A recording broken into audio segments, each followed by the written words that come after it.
Allah subhanahu wa ta'ala yogera kuba sirajju okuta abasatu abo wa qaruna wa fir'auna wa haman ولقد جاءهم موسى بالبينات فاستكبروا في الأرض أو ينجقدوا انت abasajja babasatu bayina sifa min sifati nga bazifaanaganya era Allah ngabo yagireta mu Qur'ani fastakbaru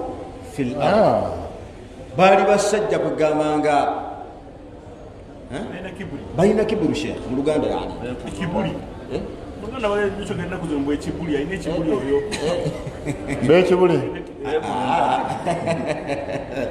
bali bekunda sheikh ulyo olwenkulu olwawagulu ennyo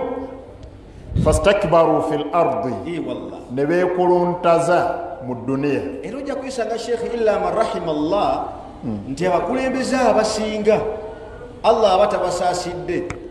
bandiba nti balina olunkulu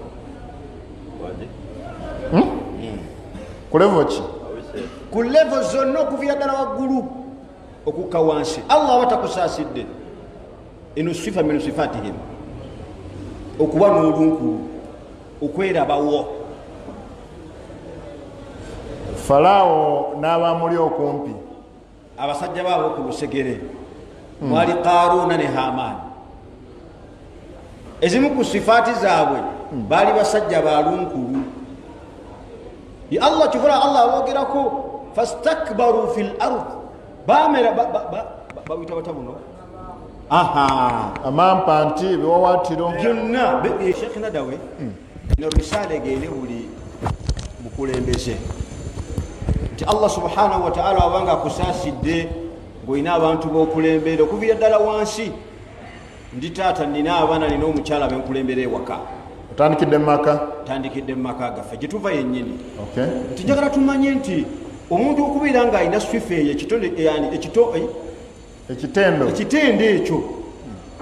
si kyambusiraawo ate era si kyabakkiriza omuntu okubeera nga yeerabawo alaba nga wawaggulu nnyo alaba nga yamalayo njagala tumanye nti eno ensi erina nnyiniyo Allah subhanahu wa ta'ala bali abantu abasookawo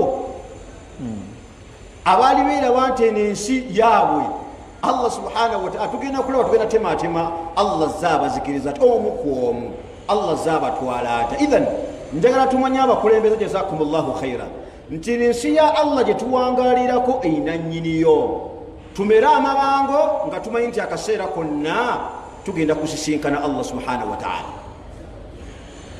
ebiseera ebisinga omuntu yeeyagala nakola byayagala byonna